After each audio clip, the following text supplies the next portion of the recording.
Buenas tardes, seguimos con nuestras sesiones dedicadas al románico. Hoy os voy a hablar del románico en el Camino de Santiago, a su paso por Palencia.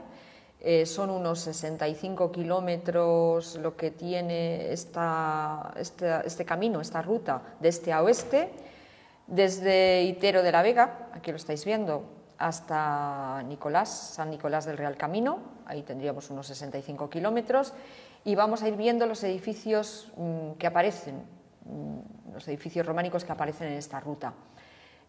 La verdad es que encontramos en muchos de ellos buenas representaciones del arte. Aquí en Boadilla tenemos un rollo de justicia gótico, incluso en la zona de la Cueza, en Calzadilla y demás, tenemos una villa fantástica, una villa romana, pero nos vamos a centrar en el románico. Vamos a empezar por Fromista, veremos un par de ermitas, las dos pequeñas ermitas de población de Campos.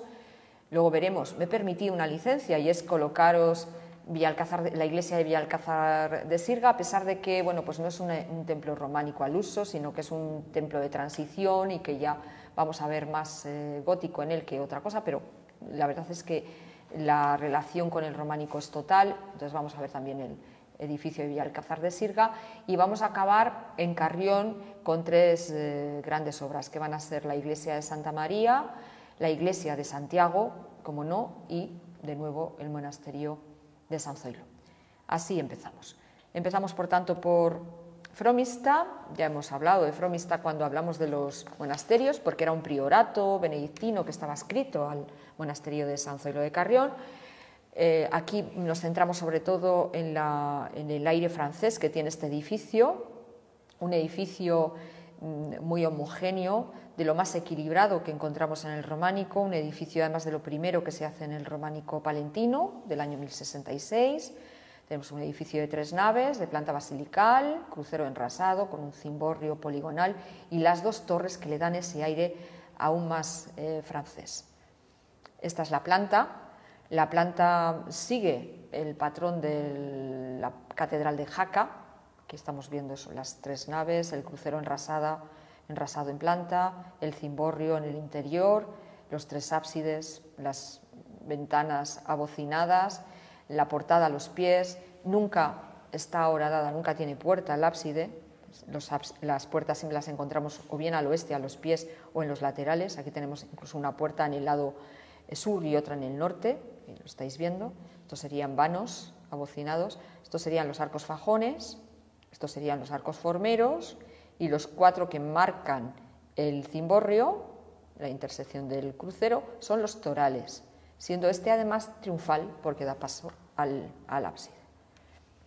Detalle de la torre, ese tipo de torres circulares muy bellas que tienen su origen en el románico de Francia, y la serie de capiteles historiados, zoomórficos, vegetales, aquí con decoración entrelazada, motivos de cestería, los cimacios, las líneas de imposta. Aquí estáis viendo el taqueado jaqués, hablamos de nuevo de Jaca, la relación que tiene con Jaca. En el interior, pues el interior es un templo muy amplio, estamos viendo la perspectiva del cimborrio, ese cimborrio poligonal sobre trompas, la nave central, con la bóveda de cañón, los arcos fajones, un edificio muy esbelto, con pilares formados por columnas y pilastras adosadas. Tenéis también el cimborrio, perfil poligonal sobre trompas, esta sería la forma de la trompa, la línea de imposta de nuevo con el taqueado jaqués, es el detalle de la trompa, y los múltiples capiteles de que hace gala esta iglesia, que nos hablan de la presencia de canteros franceses trabajando en esta zona. Tenemos un capitel historiado con decoración de volutas, los cimacios también decorados. Tenemos de nuevo un capitel vegetal con decoración de róleo. Esta decoración la vimos incluso en la época visigoda. Los canecillos, es muy compleja toda la iconografía muy rica, muy compleja. También hay que tener en cuenta, tenemos en cuenta que estamos ante un priorato benedictino. Decíamos que los benedictinos llega un momento en que se van a enriquecer, y eso lo vamos a ver en sus abadías, en sus prioratos, en sus monasterios, por la calidad de la decoración que presentan. Siguiendo la ruta, esa de la que hablábamos antes, nos vamos a Población. En Población, bueno, vamos a encontrar dos pequeñas ermitas, dos pequeños templitos. Uno, en este caso, aquí tenéis una de ellas, está dedicada a San Miguel, es la ermita dedicada a San Miguel. Es una pequeña ermita, estamos viendo los pies, tenemos incluso ya arcos apuntados. Originalmente fue un edificio románico, vemos ahí la espadaña, vemos los canecillos, pero ya la portada está marcada por un arco doblado, ojival, ya un arco apuntado. Incluso aquí tenemos también una ventana doble, ¿no? Un tipo de ventana pareada, ajimezada, también con arcos ya apuntados. Es un edificio muy sencillo. Esta sería, bueno, pues el ábside plano. En este caso no tiene ese característico ábside semicircular. Ya os digo que es un conjunto muy, muy sencillo, pero que, bueno, pues siempre este tipo de construcciones siempre nos gusta, y sobre todo verlas en estos espacios abiertos, en estas zonas de recreo, son muy interesantes. Asimismo, también en Población tenemos una pequeñita ermita dedicada al Perpetuo Socorro. Ahí tenéis la portada, una portada muy humilde, muy sencilla. Es la parte también de la cabecera plana. Y quizá llama más la atención el interior, porque aparece un arco apuntado, tenemos ahí también un tipo de bóveda de arista, el tipo de capiteles son interesantes. Este es el interior, la parte del ábside con la bóveda de arista, lo tenéis, los arcos, vuelvo a repetir, arcos ya apuntados que nos hablan, es segunda mitad del 12, tenemos columnas pareadas totalmente románicas, con restos de decoración, incluso aquí algún friso, que nos lleva a una decoración más antigua, ese tipo de sellos, improntas en la piedra. Nos recuerda incluso modelos prerrománicos, lo que puede ser la arquitectura visigoda, la arquitectura asturiana, decoración vegetal, geométrica, muy básica. Decíamos que siguiendo la ruta del Camino de Santiago a su paso por Palencia, nos encontramos el pueblo de Villalcázar de Sirga, y aquí, sin duda, el protagonismo absoluto lo tiene esta iglesia preciosa, la iglesia fantástica de dedicada a Santa María la Blanca. Tenemos una iglesia de un empaque sin igual. La verdad es que a simple vista, evidentemente, el templo ya empieza a romper con la tradición románica. Os decía que es un templo de transición, estamos viendo ya el arco apuntado. Sin embargo, todavía la decoración de los frisos, fuera de las arquivoltas, fuera de la portada, no están en los tímpanos, el friso está colocado encima de la portada. Esta tradición nos recuerda muchísimo el modelo románico. Aquí también es verdad que encontramos un rosetón ya de otro tiempo, es un rosetón gótico, como podéis ver, pero aún tenemos un cierto aire románico. Mirad la portada, este atrio con un tipo de bóveda de arista, de nuevo, un doble friso. En la parte superior aparece el Pantocrátor, en el inferior está la Virgen, está dedicado a Santa María la Blanca, una Virgen gótica. Ya incluso aquí cómo se colocan los personajes en las arquivoltas ya nos indica que estamos ante el gótico, ya no tienen esa disposición radial que vemos en el románico, sino tenemos un tipo de disposición longitudinal. Esto es característico ya del gótico, pero aún rezuma elementos del románico. Aquí lo estáis viendo, ¿no? El tipo de columnas adosadas, tenemos aún elementos del románico. El friso, arriba el Pantocrátor un tanto deteriorado, con el tetramorfos, de nuevo, que veremos mejor en la iglesia de Santiago de Carrión, y debajo la Virgen. Ahí tenéis la Virgen, la representación del apostolado también enmarcado en pequeñas hornacinas, que nos puede recordar esos modelos de Moarbes de Ojeda o de Santiago de Carrión. El detalle de las portadas, los capiteles aún con elementos de la tradición románica, pero las arquivoltas, os vuelvo a repetir, ya los personajes están colocados a la manera del gótico. Por dentro es un templo pues de una gran vistosidad. Aquí sí que hablamos ya del arco ojival, hablamos de las bóvedas cada vez más complejas, es un tipo de bóveda nervada, estos serían los plementos, los espacios que nos quedan entre los nervios, el arco ya es un arco muy apuntado, incluso en algunos casos encontramos ya una bóveda gótica, pero más del XIV, casi del XV, ¿no? Este tipo de bóvedas con motivos florales llenas de claves, esto nos habla ya de un gótico muy avanzado, incluso la tracería que tiene en el interior el rosetón. Aparece en una de las capillas, aparece esta representación, estos sepulcros también muy interesantes, que nos hablan del enterramiento de uno de los hijos de Fernando III el Santo, del príncipe Felipe y de su segunda esposa, Inés.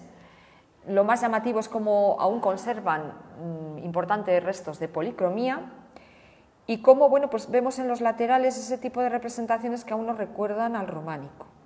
Es decir, ya son enterramientos del gótico, pero con un aire aún muy que nos recuerda muchísimo aún al románico, incluso dónde están aposentados estos sarcófagos de tipo de animales fantásticos, de leones y demás también, ¿no? Esto nos recuerda modelos aún del final del románico. Aquí tenéis el detalle de la Virgen gótica, una Virgen Madre, que ya nada tiene que ver con ese tipo de vírgenes trono, características del románico, porque a partir del gótico, sobre todo Bernardo de Claraval, el gran reformador del Císter, es el que va a colocar a la Virgen en el lugar, ese lugar prioritario que le corresponde, y a partir de ese tiempo ya vamos a hablar de la Virgen Madre. Nos vamos a olvidar de esa Virgen trono más tosca, característica del románico. El último gran pueblo donde encontramos importantes elementos del románico, muy importantes, va a ser Carrión. Aquí sí, aquí se concentran tres edificios importantísimos vinculados al románico. Este es uno de ellos, esta es la iglesia de Santa María del Camino, además hace alusión evidentemente al Camino de Santiago, donde se ubica. Es un edificio un tanto tocado, aunque originalmente fue un edificio románico. Tenemos las tres naves, nos recuerda al modelo de San Martín de Fromista, el crucero enrasado, el triple ábside, pero ya vamos viendo un tipo de pilares compuestos que nos habla de un edificio de más porte, pues porque ya vamos a ver muchos elementos del gótico. Aquí seguimos viendo los arcos fajones, los formeros, los torales, muy parecido, un pórtico más tardío, y lo más llamativo es la portada. Ahí tenéis la portada en la que aparece representada la Epifanía, vamos a ver incluso a Carlomagno, a Sansón, muchas de las representaciones características del románico.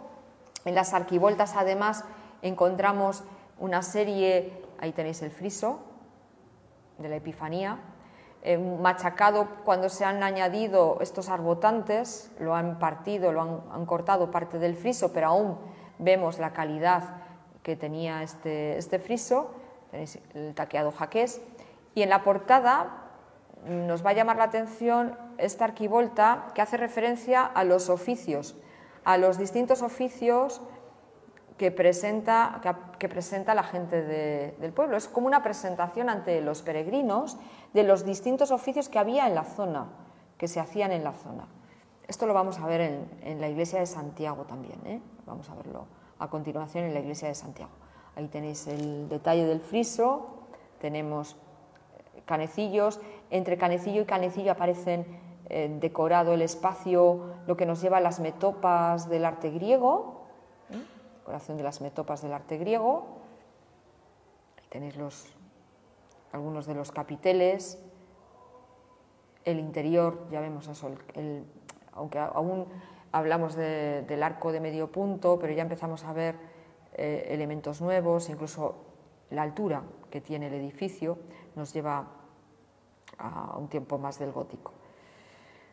Otro de los grandes edificios, os decía, sin duda, del Camino de Santiago va a ser esta iglesia museo de Santiago, la iglesia museo de Santiago. Estamos viendo el exterior con una torre muy restaurada, una torre de las grandes torres que tenemos, y lo más espectacular sin duda es este friso donde vemos al Pantocrátor de nuevo envuelto en la mandorla mística, rodeado del tetramorfos, las representaciones de los evangelistas. Tenemos a Mateo el ángel, Marcos el león, Lucas el buey y el águila San Juan. Esas serían los 4 evangelistas. El apostolado también enmarcado en un tipo de doseles polilobulados, como hemos visto antes en Moarbes. Y aquí, en la arquivolta de la entrada de la portada, tenemos de nuevo los oficios, cómo se presentan ante los peregrinos los oficios de la comarca. El friso es impresionante. La verdad es que, aunque hemos visto más frisos similares en Moarbes y los acabamos de ver también en la iglesia de Santa María del Camino, este es el más impresionante de todos ellos, que nos habla de un cantero, de un artista. Ya le vamos a dar esa categoría porque es un auténtico artista que conoce perfectamente la tradición clásica. Lo vemos en el tipo de ropajes. Tenemos a un cantero que domina perfectamente a la perfección la escultura clásica. Lo vemos en el tipo de ropajes, los paños mojados que nos llevan incluso al estilo helenístico en la Grecia clásica. Al final de la Grecia clásica hablamos de la Victoria de Samotracia, de la Venus de Milo, de cualquiera de estas grandes obras que nos llevan a reproducir modelos griegos, incluso por el tratamiento de los ropajes, por la composición, las figuras, el movimiento de las figuras, la recreación anatómica, el tratamiento anatómico que tienen. Parece que se trata del maestro Frunchel, que es un maestro de origen francés que va a trabajar en esta zona, en el Camino de Santiago, y aquí nos deja una fantástica huella. Es un maestro que vamos a ver trabajando también en San Vicente de Ávila y en alguna de las iglesias de Zamora, alguna de las iglesias románicas de Zamora, y además es un maestro que nos anticipa en algunos casos lo que va a ser ya el gótico. Ya os digo que es un maestro espectacular y lo vemos en la calidad del Pantocrátor y del tetramorfos, incluso la mandorla, esa delicadeza en la que está trabajada la filigrana vegetal que envuelve la figura del Pantocrátor.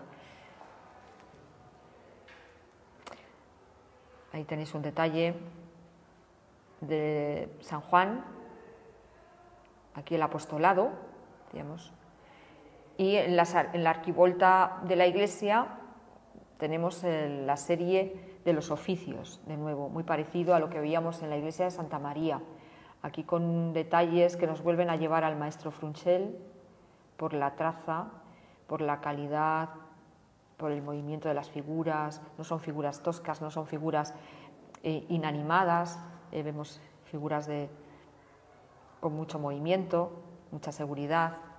Tenéis un detalle también del fuste con otro atlante, decoración vegetal. Tenéis el capitel, de nuevo los cimacios con trépano, muy decorados. Incluso estas formas de representar los ojos del glutón. El glutón es esa figura que parece que engulle, en este caso, las manos o puede engullir el fuste. Es una figura de origen francés que vemos en algunas ocasiones también en la arquitectura palentina. Y ese tipo de ojos abultados nos llevan al maestro de Agüero, al maestro de Aragón, un maestro muy importante en la zona de Aragón. Vamos a ver trabajando, por tanto, a grandes maestros en esta iglesia. Por último, un último edificio dentro de este románico del Camino de Santiago que tenemos en Palencia es sin duda el gran monasterio, la gran abadía de San Zoilo de Carrión. La verdad es que está muy reconstruida. Ahora mismo, si hablamos de ella, nos vamos más al estilo plateresco, renacentista, más al Renacimiento que al románico. Sin embargo, la portada de la iglesia sí que nos recuerda perfectamente las formas románicas. Además, es un arco de medio punto muy bien trazado que nos lleva al inicio del románico palentino. Volvemos al siglo XI, incluso los capiteles, la factura de los capiteles y demás nos vuelven a llevar a ese románico inicial de muy buena traza. Tenemos el crismón, del que ya hemos hablado en alguna ocasión, ¿no? Como uno de los símbolos más primitivos del cristianismo, el alfa, el omega, el nombre de Cristo en griego, PLS, el tipo de capiteles cada vez más variados, capiteles vegetales zoomórficos, como lo que es una abadía, una gran abadía como fue San Zoilo, una abadía benedictina que pues tuvo muchísima importancia a lo largo de la Edad Media. A ella pertenecía el priorato de San Martín y otros muchos monasterios, pequeños monasterios, cenobios, iglesias del entorno.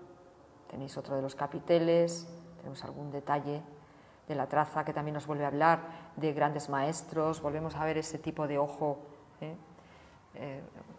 marcado, redondeado, que nos vuelve a hablar eso de maestros no solamente de la península ibérica, sino también maestros de origen francés. Esto es como lo vemos hoy. Este es el final, ¿no? Como vemos este monasterio después de las restauraciones que ha sufrido, bueno, pues que se han llevado a cabo. También se ha transformado en un bellísimo monasterio, pero ya con un carácter mucho más renacentista, ya muy posterior. Ahí estáis viendo el frontón, el tímpano, incluso el tipo de bóvedas de otro tiempo, ya muy posterior. Hasta aquí hemos hablado del románico en el Camino de Santiago. Espero que os haya gustado. Muchas gracias.